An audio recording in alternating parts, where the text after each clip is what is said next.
2 spoon போதும்.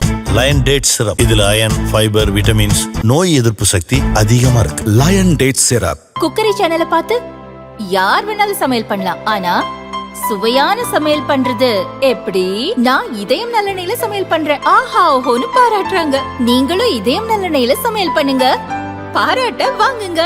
தினம் தோறும் வாங்குவே இதயம் இதயம்.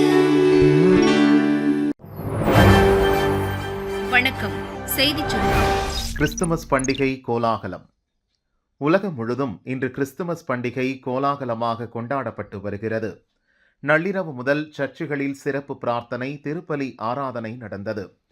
திரளான கிறிஸ்துவர்கள் கிறிஸ்து பிறப்பை வரவேற்று கேக் வெட்டி வாழ்த்துக்களை பகிர்ந்து கொண்டனர்.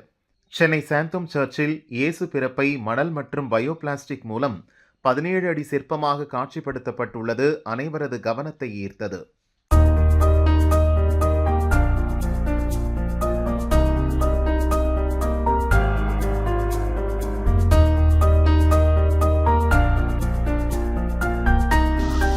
காற்றழுத்த தாழ்வு பகுதி இன்று வலுவிழக்கும்.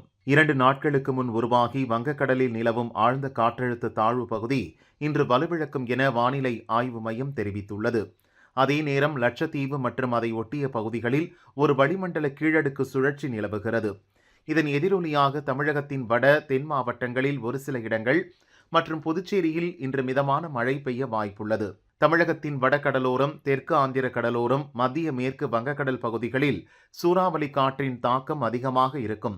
மீனவர்கள் இப்பகுதிகளுக்கு செல்ல வேண்டாம் என எச்சரிக்கப்பட்டுள்ளனர். முன்னாள் ராணுவ தளபதி வி.கே. சிங் கவர்னர் ஆகிறார். 5 மாநிலங்களின் கவர்னர்கள் மாற்றம்.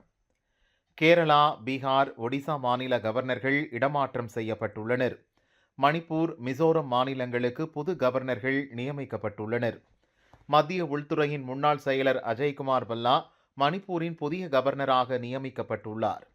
காலியாக இருந்த இப்பதவியை சிக்கிம் கவர்னர் லட்சுமணன் பிரசாத் கூடுதல் பொறுப்பாக கவனித்து வந்தார். கேரளா கவர்னர் ஆரிஃப் முகமது கான் பீகாருக்கு மாற்றப்பட்டார். அவருக்கு பதிலாக பீகார் கவர்னர் ராஜேந்திர விஸ்வநாத் அர்லேகர் கேரளா கவர்னராக நியமிக்கப்பட்டுள்ளார். மிசோரம் கவர்னராக இருந்த ஹரிபாபு கம்பம்பதி ஒடிசா கவர்னராக மாற்றப்பட்டார். அவருக்கு பதிலாக முன்னாள் ராணுவ தளபதியும் முன்னாள் மத்திய அமைச்சருமான விஜயகுமார் சிங் மிசோரமின் புதிய கவர்னராக நியமிக்கப்பட்டுள்ளார். ஒடிசா கவர்னர் ரகுபர் தாஸ் பதவியை ராஜினாமா செய்தார். அவரது பதவி விலகல் கடிதத்தை ஜனாதிபதி திரௌபதி முர்மு ஏற்றுக்கொண்டார். கிரகணம் காரணமாக நடை அடைப்பா, தேவசம் போர்டு மறுப்பு. நவம்பர் 16 துவங்கிய மண்டலகால சீசன் சபரிமலையில் நாளையுடன் நிறைவு பெறுகிறது.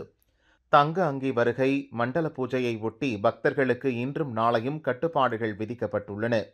இன்று 50,000, நாளை 60,000 பக்தர்கள் மட்டுமே அனுமதிக்கப்படுகின்றனர். இன்று மதியம் 1 மணிக்கு பின் பக்தர்கள் பம்பையிலிருந்து சன்னிதானம் வர முடியாது. தங்க அங்கி பம்பையிலிருந்து புறப்பட்டு சரங்குத்தி கடந்த பின்பே பம்பையிலிருந்து பக்தர்கள் அனுமதிக்கப்படுவர். நடப்பு சீசனில் நேற்று முன்தினம் வரை 30.87 லட்சம் பக்தர்கள் வந்துள்ளனர். இது கடந்த ஆண்டை ஒப்பிடும்போது 4.45 லட்சம் அதிகம். இந்த சூழலில் மண்டல பூஜையன்று காலை 7:30 முதல் 11 மணி வரை சூரிய கிரகணம் காரணமாக சபரிமலை நடை அடைக்கப்படும் என சமூக வலைதளங்களில் ஒரு தகவல் பரவியது. இது சபரிமலை சீசனை சீர்குலைக்கும் முயற்சி. இது தொடர்பாக கேரள சைபர் கிரைம் போலீசில் திருவிதாங்கூர் தேவசம் போர்டு சார்பில் புகார் செய்யப்பட்டுள்ளது. தவறான தகவல் பரப்பியவர்கள் மீது சட்டப்பூர்வ நடவடிக்கை எடுக்கப்படும் என திருவிதாங்கூர் தேவசம் போர்டு தலைவர் PS பிரசாந்த் கூறியுள்ளார். வாக்காளர் பட்டியல் திருத்தம், 23 லட்சம் பேர் விண்ணப்பம். வாக்காளர் பட்டியல் சிறப்பு திருத்த பணிகள் நவம்பர் 28ஆம் தேதி வரை நடந்தன.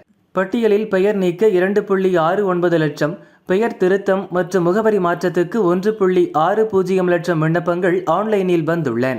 புதிதாக பெயர் சேர்க்க 9.22 லட்சம், பெயர் நீக்க 2.81 லட்சம், திருத்தம் முகவரி மாற்றம் செய்ய 5.66 லட்சம் விண்ணப்பங்கள் நேரடியாக பெறப்பட்டுள்ளன.